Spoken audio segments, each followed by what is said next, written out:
Você está ouvindo agora o Movecast. Aumente o volume e vem com a gente.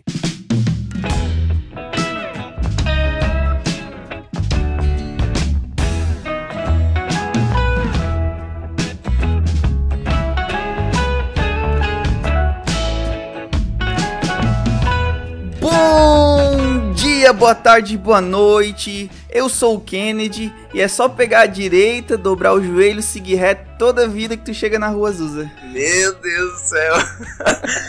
Tu pensou demais, mano. Eu já tava Meus esperando. Parabéns, cara. Eu já tava esperando, eu sabia que ia ser bom, mano. Não, mano, foi muito bom. É porque ele ficou pensando muito, né? Então ficou legal. Meu nome é Davi e avivamento não tem hora marcada. Meu nome é Israel e por que tarda o pleno avivamento?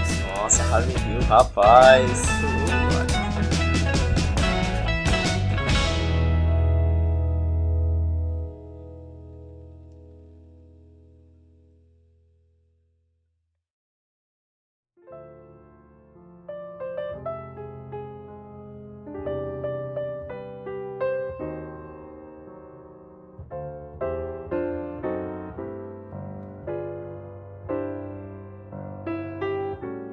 Bom, pessoal, a gente tá aqui pra mais um podcast, tá eu, Davi, Israel. E hoje o nosso tema aí é avivamento. A gente vai estar falando um pouquinho sobre o avivamento na Bíblia, sobre a história do avivamento. O avivamento como um todo, né? A gente vai estar discutindo aqui sobre várias esferas desse ramo aí. E pra começar a gente já entrar no bate-papo, vamos jogar a bola aí pro Davi. Ele vai dar entrada aí no assunto e eu e Israel a gente vai se meter à medida do possível. Vai jogando. Beleza, pessoal. Então, esse nosso assunto sobre avivamento é um assunto bem interessante que a gente resolveu abordar aqui, porque avivamento é um tema muito importante, tanto biblicamente como no contexto de igreja. Porém, a palavra avivamento é uma palavra que, digamos assim, está muito batida no nosso tempo, está muito batida na igreja que a gente está vivendo hoje, nesse tempo mais moderno. É um termo muito batido, é muito mal utilizado, é muito mal interpretado. E a gente resolveu falar sobre avivamento por causa disso, obviamente, mas para a gente trazer realmente o significado referente a avivamento. O que significa avivamento, não só na perspectiva histórica, mas o que significa avivamento na perspectiva bíblica. O que é avivamento no sentido bíblico. E é por isso que a gente resolveu falar sobre isso. Então é isso que a gente vai conversar, obviamente. Beleza. Então, avivamento, se a gente olhar na visão bíblica, a terminologia avivamento, ou seja, a palavra avivamento, não se encontra na Escritura. Se a gente olhar todo o Antigo Testamento como o Novo Testamento, a gente não vai ver a palavra avivamento. O interessante de tudo isso é que a palavra avivamento, por mais que ela não exista, existem palavras correlacionadas com o avivamento. Ou seja, a Escritura ela é permeada por palavras que correlacionam ao avivamento, ou seja, que tem a ver com o avivamento. Por exemplo, se a gente olhar o Salmo de número 80, a gente vai ver os termos vivificar, né? Se a gente olhar, por exemplo, o Salmo de número 85, 119, a gente vai ver esses termos que têm correlação com o avivamento. Um texto que é muito específico que fala sobre avivamento é Abacuque capítulo 3, versículo 2. Se a gente olhar o texto vai falar o seguinte: aviva, ó Senhor, a tua obra no meio dos anos. No meio dos anos, faze-a conhecida, na tua ira, lembra-te da misericórdia. Ou seja, a gente não enxerga a palavra avivamento escrito aqui. Porém, a palavra aviva, que é o que a gente leu aqui em Abacuque capítulo 3, versículo 2, ela se refere a avivamento, ou seja, tem esse sentido de avivar. Então, toda a Escritura, a gente vai ver uma leitura detalhista da Escritura, tanto o Antigo como o Novo Testamento, a gente vai ver essa ideia de avivamento permeada na história bíblica. Então, avivamento, a palavra não existe, a terminologia. Porém, existem palavras que são correlacionadas ao avivamento, como a gente falou. Aviva, vivifica, avivar, são palavras que têm esse sentido, né? Porém, é interessante a gente também ter um entendimento. Qual é o entendimento? Como eu disse antes, a palavra avivamento ela traz muita confusão, e vocês vão concordar comigo que avivamento, essa palavra hoje em dia, ela é muito batida, né? Uhum. A gente vê tipo avivamento sei lá, em outdoor. Então é uma palavra assim que tá muito batida. Só porque a gente tem que entender o que é o avivamento, né? Então a gente tem que primeiro compreender o que é avivamento para a gente tentar discernir essa confusão, tentar entender o cerne dessa confusão sobre avivamento. Então, se a gente pudesse fazer aqui um resumo do que é avivamento, eu queria me atentar a uma declaração do Hernandes Dias Lopes, que ele faz uma declaração que para mim é uma ótima declaração, detalhando o que é avivamento. Ele vai dizer o seguinte sobre o avivamento, ele vai dizer assim, avivamento, uma ação soberana e sobrenatural da manifestação da presença de Deus na vida do seu povo, gerando quebrantamento, arrependimento, confissão de pecado e uma volta à palavra e à oração. Ou seja, avivamento no sentido bíblico, no sentido histórico, naquilo que a palavra vai relatar sobre o avivamento, todo avivamento ele é uma ação soberana e sobrenatural de Deus. O que isso significa? Que o avivamento não tem hora marcada, como eu disse no começo. Não tem como tu marcar um avivamento, não tem como tu criar um avivamento. O avivamento ele é uma ação unilateral, ou seja, é uma ação que vem somente de Deus. É uma ação que provém somente de Deus, ou seja, além de vir somente de Deus, é uma ação sobrenatural. Por isso que eu disse que não tem como criar o avivamento. Não é pelo bom louvor, não é pela boa pregação, não é pela boa estrutura da igreja que eu vou conseguir criar avivamento. Não é pelo tempo que eu passo orando que eu vou criar avivamento. O avivamento ele só vem quando Deus derrama do seu espírito e quando acontece as seguintes características que eu li aqui. Quando existe quebrantamento, arrependimento e confissão de pecado. Ou seja, o verdadeiro avivamento ele vai trazer quebrantamento. Por quê? Porque é isso que a gente vê na Escritura.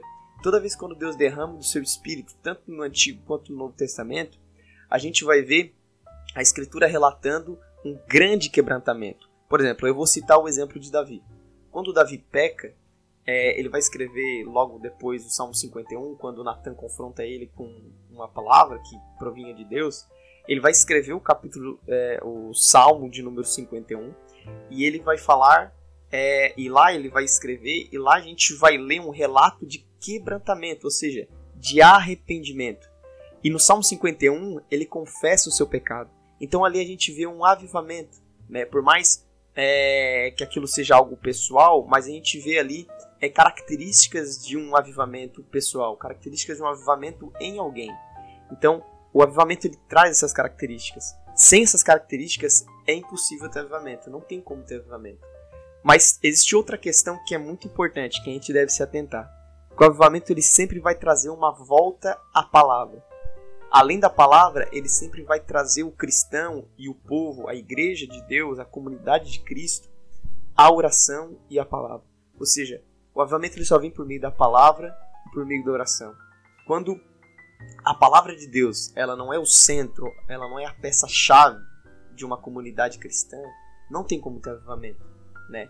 Por isso que a gente vê, por exemplo, hoje muita confusão sobre avivamento, de pessoas dizendo que estão passando por avivamento, ou comunidades, ou igreja, ou às vezes falam, o Brasil está passando por avivamento, o Brasil não sei o quê. A gente vê uma grande maioria de pessoas que se dizem ser cristãs, não lerem a Bíblia, não terem uma vida de oração, a gente não consegue perceber avivamento nisso. Porque em toda a Escritura, o avivamento ele sempre veio por meio da palavra e sempre veio por meio da oração. É por isso que quando a gente, por exemplo, vai para o Antigo Testamento, a gente vai ver, por exemplo, 2 Reis capítulo 22, o versículo 23, falando sobre a história, por exemplo, do rei Josias. Poxa, ele foi um rei que assumiu o trono de Israel, e anterior a ele, houve muitos outros reis que não andaram no caminho do Senhor. Só porque quando ele descobre o livro da lei, quando ele descobre o livro de as leis do Senhor, né, que deu através do seu servo Moisés, a história vai dizer que ele se quebranta perante Deus, ele reúne o povo, eles fazem uma aliança perante Deus. Então ali existe um avivamento, e o avivamento que ocorreu com o rei Josias foi por meio da palavra, porque eles reencontraram a palavra do Senhor, né? A mesma coisa acontece quando, por exemplo, a gente vai para Neemias capítulo de número 8 e o versículo de número 9 ao 13. quando a gente vê Neemias governando o povo após o exílio, a reconstrução do templo, e a gente vê Esdras como sacerdote, e a gente vê ele reunindo o povo novamente, Esdras lendo o livro da lei, e o povo se quebrantando, chorando e adorando o Senhor e voltando aos caminhos do Senhor. Então, a gente vai perceber, tanto no Antigo quanto no Novo Testamento, na história do cristianismo, que a palavra de Deus ela sempre foi a peça-chave do avivamento. É por isso que não tem como ter avivamento sem ter a palavra de Deus, né? Isso é interessante. Então, a palavra de Deus é a peça central. Sem a palavra de Deus, não tem como ter avivamento. Sim, uma coisa que a gente precisa entender, né? É que o avivamento, ele tem ali a questão de ser individual e de ser coletivo, né? Mas ambos acontecem, digamos, seguindo um determinado passo a passo para que haja o avivamento, né? Primeiro a pessoa tem que se arrepender, né? Tem que se arrepender dos pecados, porque o pecado separa o homem de Deus. Sim. Tem que conhecer a palavra, não basta só orar. A pessoa também tem que tem que estudar a Bíblia, tem que ter o hábito de fazer um devocional, né? Ela tem que servir a Deus, tem que ter uma vida dedicada a Deus. E por fim, né, acho que o mais importante, orar pelo avivamento, né? Sim. A pessoa tem que estar em constante oração. Se a gente for ver ali até a brincadeira que eu fiz ali no início, né, do avivamento da Rua Azusa lá nos Estados Unidos, o William Seymour ali, cara, se a gente for ver como aconteceu o avivamento realmente, antes de acontecer na Rua Azusa em si, né, eles tinham lá uma casa na Rua Bonnie, e daí nessa casa eles começaram a se reunir. E a gente está falando de 1900, né? Então o racismo ainda era extremamente forte lá. Inclusive o William Seymour, quando começou a frequentar a igreja do Charles Parham lá, ele ficava até sentado numa cadeira no corredor. Separado. Não podia nem sentar com os outros porque ele era negro. E daí lá nessa Rua Bonnie, eles começaram a buscar essa santidade. William Seymour orava horas e horas por dia e faziam jejuns e tudo mais. E aí o avivamento começou nessa casa que eles... Até o jornal lá da época falou que eles ficaram 3 dias lá gritando, e eles descrevem dessa maneira, mas eles estavam sendo batizados no Espírito Santo, né? E aí as pessoas começavam a ir para casa a ponto da casa não suportar mais aquelas pessoas. E o mais legal que eu vi nisso, cara, é que mesmo num contexto de racismo extremo, famílias brancas e famílias negras estavam juntos nessas casas, cara. E daí a gente vê até o quesito que até uns podcasts atrás a gente falou, que a igreja é a principal quebradora de barreiras sociais, né? A Sim. igreja sempre teve à frente nessa quebra de barreiras sociais. O Israel até comentou a questão de racismo, do escravo ser um pastor e tudo mais. E a gente vê o avivamento o começo do avivamento da Rua Azusa acontecendo justamente isso, famílias brancas e famílias negras em um contexto social totalmente racista começando a ficar juntas. E daí depois... Sim, cara. Dos judeus e gentios, né? Paulo falava. Grande treta, e aí depois isso é resolvido por meio da união espiritual, né? Sim. Pois é. E daí, depois ali deles ficar, né, nessa casa ali, aí começou a ficar muito pequena, né? A casa começou a ficar pequena por tanto de gente que queria participar. E daí sim, eles alugaram esse galpão lá na Rua Azusa, que na verdade era uma antiga igreja metodista, né? E aí, cara, ali sim começa, e se tu for ver a história, eles estavam num jejum e oração, e estavam buscando, e tava todo mundo ali junto, e aconteceu esse avivamento lá em 1906, que até hoje a gente tá aqui falando sobre ele, porque foi realmente um avivamento que chocou, né? E daí essa questão do avivamento realmente trazer essa mudança de vida, essa reaproximação, né? No sentido do coletivo ali, as pessoas começaram a buscar mais, começaram a ficar loucas indo atrás, e a gente consegue ver que isso chocou as pessoas daquele tempo. Inclusive, chocou até o William Parham. Até o William Parham, que é o cara que ensinou pro William Seymour lá. O William Seymour aprendeu vendo as pregações dele, né? Eu até separei aqui uma crítica que ele pegou e falou, uma crítica racista, né? Que ele pegou e falou sobre o avivamento da Rua Azusa. Olha o que ele disse. Homens e mulheres, brancos e negros, se ajoelham juntos ou caem uns sobre os outros. Uma mulher branca, talvez com riqueza e cultura, podia se ver lançada aos braços de um homem negro, e permanecia firmemente, assim se estremecendo e sacudindo em uma louca imitação do Pentecostes. Horrível, uma vergonha terrível. Aí tu vê como o cara que era famoso por pregações e tudo mais não conseguiu participar do avivamento por causa do pecado que ele cometia de não ter o amor ao próximo, né? Então a gente vê que é realmente necessário que ocorra esse passo a passo do arrependimento do pecado, do estudo da Bíblia, de tu se aprofundar em oração, em devocional, em serviço, e só assim a gente consegue alcançar o avivamento coletivo e também um avivamento individual, né? Que é quando a gente começa a ter esse tipo de busca e o avivamento acontece na gente, né? Não acontece num sentido coletivo, onde todo mundo é avivado junto. Porém, o avivamento individual é uma coisa muito importante para que possa ocorrer um avivamento coletivo. Porque uma pessoa que está avivada individualmente, cheia do Espírito Santo, ela com certeza vai fazer com que as pessoas ao seu redor fiquem contagiadas por isso, né? Porque o Espírito Santo, ele é contagiante. Ele vai fazendo essa disseminação, assim, da vontade de tu servir. E cara, avivamento é uma das coisas, assim, que a gente tem que buscar, cara. Viver um avivamento deve ser uma experiência totalmente diferente, assim, né? Um avivamento como foi o da Rua Azusa. E a gente tem que buscar isso constantemente. Isso não pode ficar como se fosse um negócio que aconteceu lá só em 1906, aconteceu mais algumas vezes, mas não vai acontecer aqui com a gente. Poxa, por que não, cara? O William Seymour lá era um negro num contexto racista, aí pegou uma igreja lá, começaram a pregar, orar, e Deus foi lá e agiu no meio deles. Por que ele não pode agir aqui no meu bairro? Por que um avivamento não pode ocorrer aqui no meu bairro e vai ser histórico pro mundo todo por muito tempo, pros cristãos do mundo todo? Isso pode acontecer, só depende da nossa busca, né? Só depende da nossa entrega, do nosso serviço. Então o avivamento é muito massa, cara. Eu fico até animado falando do avivamento. Fica até avivado falando sobre isso. Tá avivado.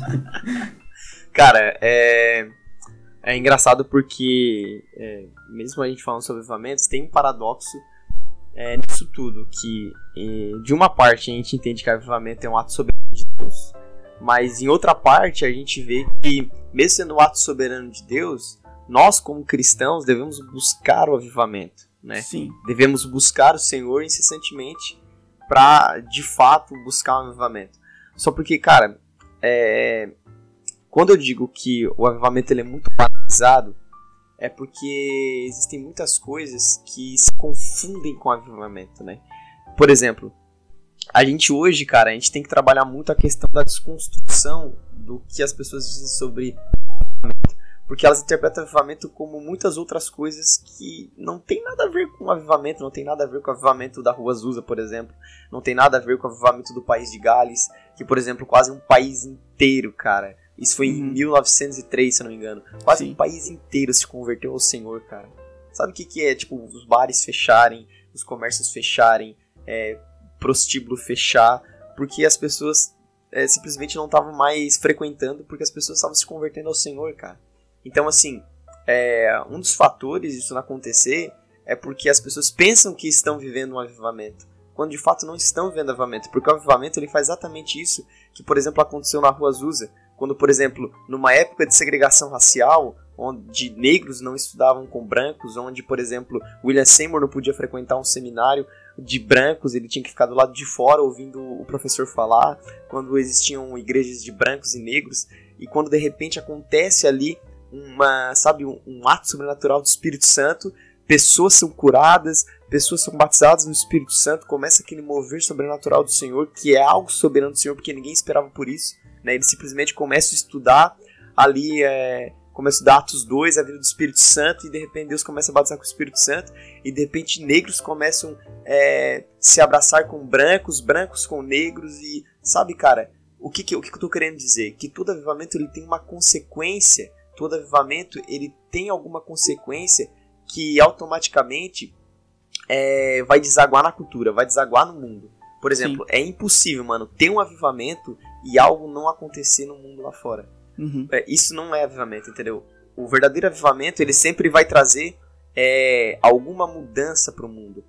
O avivamento ele vai mudar a maneira como as pessoas fazem política, o avivamento vai mudar a maneira como as pessoas olham para uma mulher, o avivamento vai mudar, enfim, vai mudar, entendeu? Tem que mudar a cidade, o avivamento ele tem que mudar o país, ele tem que mudar a rua, ele tem que mudar o bairro, ele tem que mudar o local onde a gente está.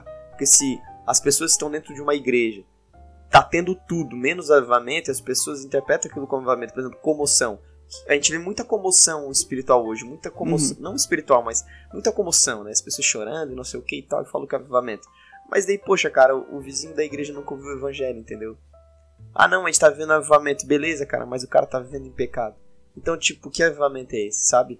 Não é avivamento só pra quem tem a carteira assinada. Mano, não é avivamento, cara.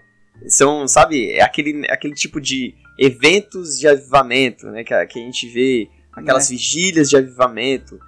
Isso não é sinal de avivamento. Por exemplo, igreja cheia. Cara, a igreja tá cheia, mano. Tem 5.000 membros. A igreja tá passando por avivamento.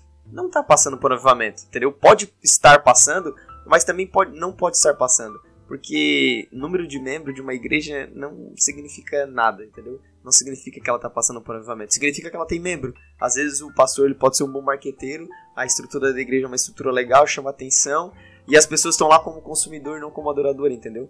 Então, Sim. A gente pode criar um ambiente de igreja que pode chamar a atenção de várias pessoas, mas não significa que está ocorrendo avivamento lá. Avivamento ocorre quando a gente exatamente observa aquilo que a gente conversou até agora. Quando a palavra de Deus está no centro, quando há arrependimento, quando há confissão de pecado e quando há uma vida de oração na comunidade.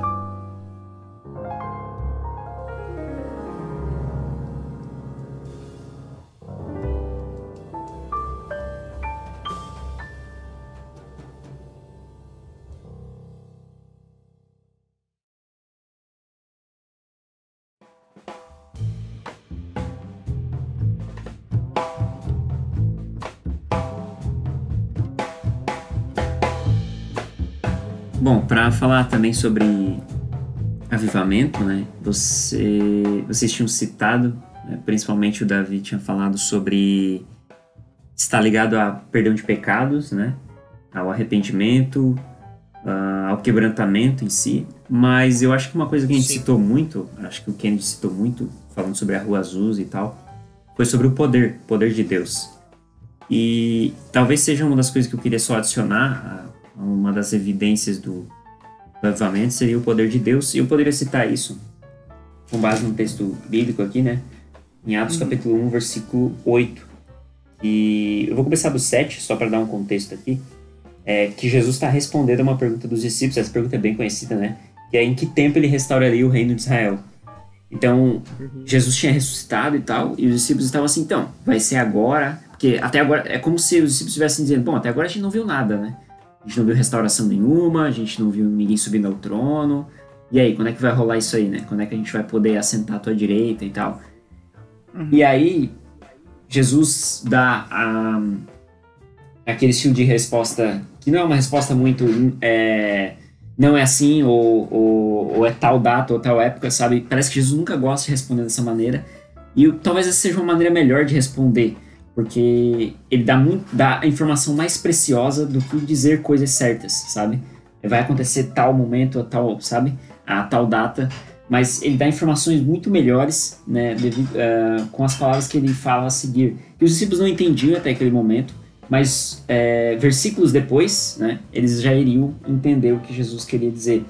Ele diz assim: não vos compete conhecer tempos ou épocas que o Pai reservou pela sua exclusiva autoridade, mas recebereis poder ao descer sobre vós o Espírito Santo, e sereis minhas testemunhas tanto em Jerusalém, como em toda a Judéia e Samaria, e até os confins da terra.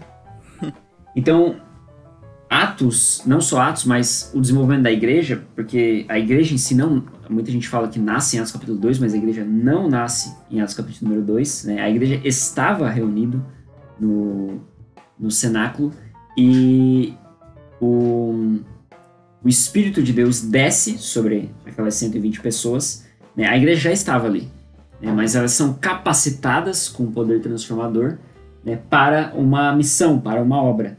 Né? Então, essa ideia do avivamento também está ligado à descida do poder do Espírito à igreja. Isso também está ligado ao que a gente vê no Antigo Testamento. A gente tem que entender que Lucas, quando escreve, ele está pensando nas profecias, ele está pensando no Antigo Testamento e no cumprimento dessas profecias. Se a gente for para o Antigo Testamento, a gente vê o que a gente chama de espírito profético, que era quando o Espírito de Deus capacitava certas pessoas para dizerem certas coisas provindas de Deus. E isso a gente pode citar diversos profetas, tanto aqueles que têm livros, como aqueles que se encontram em Reis, por exemplo, e apenas referências deles, eles não escreveram nenhum livro em particular, mas há referências de profecias que eles fizeram, e não só de profecias, mas os profetas estão ligados também a sinais, né, a milagres, que são coisas efetuadas geralmente ligado a pessoas, e sinais, que são coisas ligadas provavelmente à natureza, né, seja a abertura de um mar, né, seja a ressurreição de alguém, né. Então, essas marcas que a gente vê no Antigo Testamento, que aconteciam de forma muito específica, né, agora no Novo Testamento eles estão se cumprindo, mas elas não são colocadas de maneira à parte, só para determinadas pessoas experimentarem desse poder de Deus. Talvez atuarem de maneira com um dom específico, sim, mas experimentar dessa promessa, todos deveriam experimentar. E é isso que Pedro vai dizer em Atos capítulo número 2, né, depois que ele pregou o Evangelho, ele diz assim, que essa promessa é para vós outros, para vossos filhos, e para todos que ainda estão longe, e para também todos o quanto o Senhor Deus chamar. Então, essa promessa que a gente vê muito embaciada, desfocada ainda no Antigo Testamento, começa a se tornar clara, nítida para os apóstolos agora, né, de que o avivamento em si não somente é quebrantamento, perdão de pecado, porque Pedro, para que houvesse a conversão daqueles homens, Pedro não ficou sentado falando em línguas, Pedro pregou, né, com o espírito profético, né, e ele disse, e no final as próprias pessoas disseram, o que faremos, irmãos? Ele falou, arrependei-vos, e aí depois ele diz, e cada um vos seja batizado em nome de Jesus Cristo para a remissão dos vossos pecados, e recebereis o dom do Espírito Santo. Então, essa ideia, né, do Novo Testamento não somente a questão do arrependimento, né, do perdão de pecado e da pregação, da ministração e também da oração, porque os irmãos estavam reunidos em oração, né, em conjunto. Sim. Mas também do poder de Deus, da manifestação do poder de Deus. Isso significa que se cumpre o que está lá em Marcos, que eu também coletei aqui. Marcos diz que esses sinais seguirão os que creem. Eu acho que vocês conhecem essa passagem. Em meu nome expelirão demônios, falarão novas línguas, pegarão em serpentes. E se alguma coisa mortífera beberem, não lhes fará mal. E se impuserem as mãos sobre os enfermos, eles ficarão curados. Então, antes ele tinha falado sobre crer e ser batizado, a mesma coisa que a gente falou aqui, né? Arrependimento, né? Essa é uma coisa clássica do avivamento, mas também o poder de Deus manifestado nas questões físicas, né? Porque para um judeu, num pensamento judaico, né? O espiritual não está dissociado do físico. Então o avivamento ele é presente tanto no sentido espiritual, que existe um quebrantamento, né, das pessoas, né, um quebrantamento moral, vamos dizer assim, mas ele também está ligado a curas, por exemplo, né, curas físicas, ou a falar em línguas, que é uma coisa física, apesar de você estar expressando algo espiritual, é uma coisa que acontece visivelmente, sabe? E então essas coisas são sinais, são marcas que estão presentes no Antigo Testamento para pessoas específicas, mas elas abrangem o corpo de Cristo de forma muito... existe o que a gente chama de o derramar do Espírito, né, sobre esse Novo Testamento, sobre essa nova era, vamos dizer assim, em Cristo. isso é muito mais presente dentro do Novo Testamento. A gente vai ver isso também na pregação de Filipe, por exemplo, em Samaria, né? Que ele passava por Samaria, né? Obviamente pessoas eram salvas e, consequentemente a isso, pessoas eram curadas, como diz lá em Atos capítulo número 8. Então, essa é uma marca. Posteriormente também, quando Paulo se converte, a gente vai ver a mesma coisa, né? A pregação de Paulo e também sinais sendo realizados nesses locais. Infelizmente, o que a gente tem hoje é muito disso, dos sinais, e muito menos da conversão e da pregação e da oração, vamos dizer assim. Então a gente tem muito a segunda marca e não muito da primeira, sabe? Ou seja, daquilo que realmente importa. Exatamente. Ou seja, para que aconteça o segundo, é necessário o primeiro. Então, é necessário ter pessoas orando, né? É necessário ter quebrantamento, é necessário ter a pregação, porque diz em Atos 2 que eles estavam assentados quando veio o Espírito de Deus sobre eles, isso significa que provavelmente estava sendo ministrado alguma palavra. Então, eles estavam envoltos dentro da oração e da pregação da palavra, de forma conjunta, e consequentemente proveio o derramar do Espírito, né, que resultou em mais pregação, porque foi o que Pedro fez, né, evangelizando, e também em sinais, né, que foi o caso do Espírito profético e também das línguas, né, e posteriormente também das curas que vieram depois com Pedro e João lá no templo, né, a cura do coxo e etc. Então, o poder de Deus está ligado a essas outras coisas que a gente mencionou, né, sobre a conversão de pessoas, sobre o quebrantamento, né, espiritual, e também essa vida, né, constante de oração. Ô Israel, e o interessante, cara, tu comentou, né, sobre essa questão de que a oração e o arrependimento é necessário ter primeiro isso para que depois haja os sinais, porque na verdade, como tu disse, os sinais, eles são uma forma de confirmação daquilo que está sendo pregado, ou seja, do evangelho. Sim. Ou seja, é a consequência do evangelho e não é o contrário, não é primeiro os sinais para que haja a pregação do evangelho. Porque, como tu disse, quando Pedro pregou para aquelas pessoas em Atos capítulo de número 2 ali, o que ele fez? Ele abriu a escritura e pelas escrituras ele falou sobre Jesus, né? E depois houve a consequência que foi a conversão, que foi a pergunta. Então, o que faremos nós? E aí ele falou, arrepende-se dos seus pecados, né? Cara, isso me lembra, por exemplo, a igreja de Coríntios. A igreja de Corinto, na verdade, Coríntios. A igreja de Corinto. Por quê? Igreja do Corinthians. E que não tá muito boa, né? Mas a gente observar, mano. É os gaviões da Fiel. Mas é. Pelo menos são fiel, né? Exatamente. Mas se a gente olhar, mano, pra igreja de Corinto, a gente vai ver um Paulo escrevendo aos Coríntios. E a gente vai ver, cara, Paulo quebrando a cabeça, mano. Principalmente na segunda carta dele. Porque ele viu uma igreja que tava dando, na verdade, bola pra falsos apóstolos, pessoas que se diziam ser apóstolos, né? Estavam duvidando da fidelidade, estavam duvidando de Paulo acerca do seu apostolado. A gente vê uma igreja que tinha milagres, a gente vê uma igreja que possuía todos os dons, possuía, né, dom de profecia, dom de línguas, havia milagres, havia cura, enfim, havia tudo isso. Sim. Mas a gente vê um Paulo falando para eles, pelo amor de Deus, tem alguém tendo relações sexuais com a sua...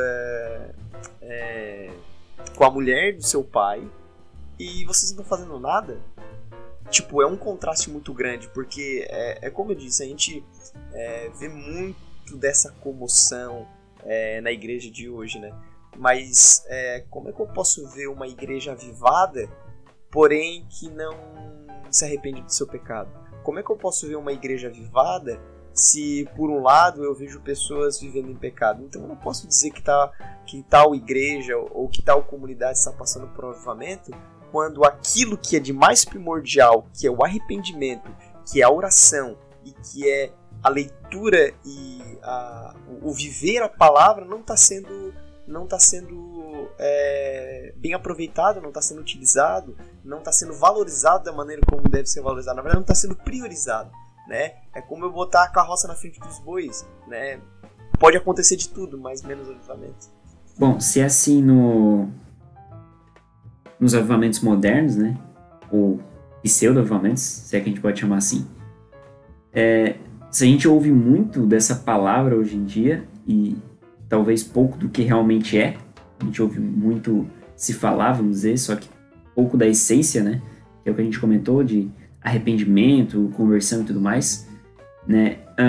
Eu acho que o passado tem muito mais a nos ensinar sobre isso, né? Eu acho que deve ter histórias de grandes homens, né? De grandes pessoas, ou de grandes acontecimentos, como o caso da Rua Azusa, por exemplo, que é o início de tudo que a gente chama de pentecostalismo, né?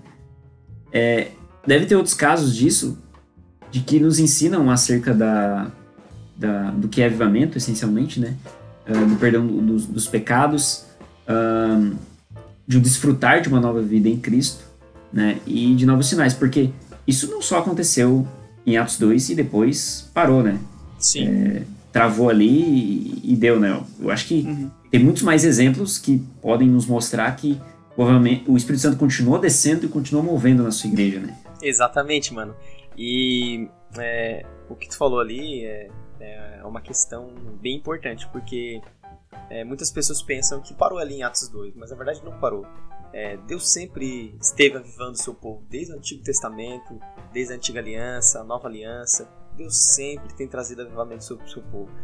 Tanto o avivamento enquanto nação, como o avivamento particular em pequenas comunidades, em pequenas pessoas, que foi, por exemplo, o que a gente viu o cumprimento da promessa em Atos 2. Mas o avivamento ele nunca parou, né? O avivamento ele sempre continuou. E a história tem muito a nos ensinar sobre o avivamento. A história tem muita coisa para ensinar a gente sobre o que é avivamento, o que é um verdadeiro avivamento. Se a gente olhar, por exemplo, para a Reforma Protestante, a gente vai ver, para muitas pessoas lá fora foi um evento histórico marcante que aconteceu na Europa ali no ano 1500 ali por diante, né? Mas não foi somente isso, cara. A Reforma Protestante foi um avivamento. E, cara, eu arrisco a dizer que talvez tenha sido um dos maiores avivamentos que tenham acontecido na história do mundo vivido, né? Do mundo que a gente conhece. Porque o que foi a Reforma Protestante, cara? Cara, foi uma volta total à Escritura, cara. Foi uma volta total à Palavra de Deus, de dar atenção total àquilo que está escrito, àquilo que Deus revelou na sua Palavra. Então, a Reforma Protestante tem muito a nos ensinar, e não somente a Reforma Protestante, mas, enfim, vários outros movimentos que aconteceram ao longo da história. Se a gente olhar, por exemplo, o puritanismo do século XVI, ali, o século XVII, que aconteceu ali na Inglaterra, a gente vê,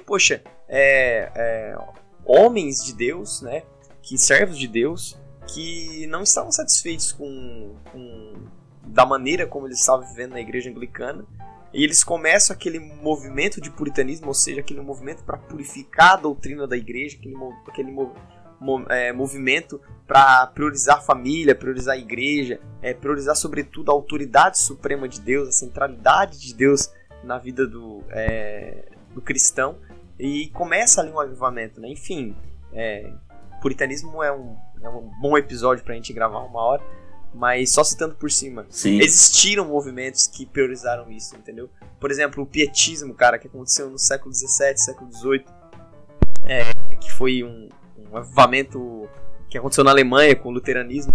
Então, enfim, aconteceram avivamentos ao longo da história. A gente pode citar muito avivamento. Aconteceu os despertamentos na Inglaterra, ali com John Wesley, com Whitefield, na Nova Inglaterra com Jonathan Edwards. Enfim, aconteceram avivamentos. Deus, ele sempre trabalhou na história. Deus, ele sempre foi soberano na história. Então, talvez até meio inocente da nossa parte pensar que acabou em Atos 2. Muito pelo contrário, começou em Atos 2 e até hoje não parou. Só porque o que a gente tem que entender é que a gente de fato deve observar, não somente através da história, mas principalmente através da palavra de Deus, o que é o verdadeiro avivamento, né? O verdadeiro avivamento ele sempre vai ser por meio da palavra. Então eu entendo que, só para finalizar a minha parte, eu entendo que quando a gente de fato se voltar à palavra do Senhor, quando a gente de fato se voltar à oração, a convicção de pecado, a confissão de pecado, ao quebrantamento verdadeiro do coração, cara. Eu tenho certeza absoluta que Deus, ele vai ser soberano em derramar do seu Espírito novamente e avivar novamente o seu povo. Então, é só através disso, cara. A gente não pode pensar que a gente pode criar um avivamento, mas quando a gente se prostra diante de Deus e quando a gente entrega o nosso coração para Ele, em total devoção, arrependimento e oração, eu tenho certeza que Deus, ele faz a parte dele, que é derramar do Espírito dele sobre toda a carne. Glória a Deus, mano. Tá inspirado, Aleluia. Davi. Aleluia. Tá inspirado. Tem que ter uma palavra pastoral. Aleluia. Tem que ter uma palavra pastoral. Tu tava porque senão- falando ali, né, sobre a gente saber o verdadeiro avivamento, né? Até tinha falado sobre a banalização do avivamento. Se a gente vê lá o avivamento da Rua Azusa, foi feito começou em uma casa simples, depois num galpão lá que era até meio abandonado, e fez com que a comunidade racista ali acabasse se unindo, brancos e negros, daí continuou por história, daí a gente chega em 2020, né? Onde aqui no Brasil a gente tem o 12º Congresso Fogo de Avivamento. A gente já vê coisa boa. Aonde pela bagatela de R$1.000 tu pode fazer parte da área VIP do avivamento. Mentira, cara. Aonde, no caso, tu vai receber primeiro, né? Viu o foguinho Vai receber descendo? o poder primeiro. É Open o Spirit. fogo, o fogo chega primeiro na área VIP. Tá, mas- Em open bar de vinho bento. Não, mas no caso é Open Spirit que tem na área VIP. Open Spirit daí, né? É es- Open bar de ceia. É Espírito à vontade. Misericórdia. Meu Deus.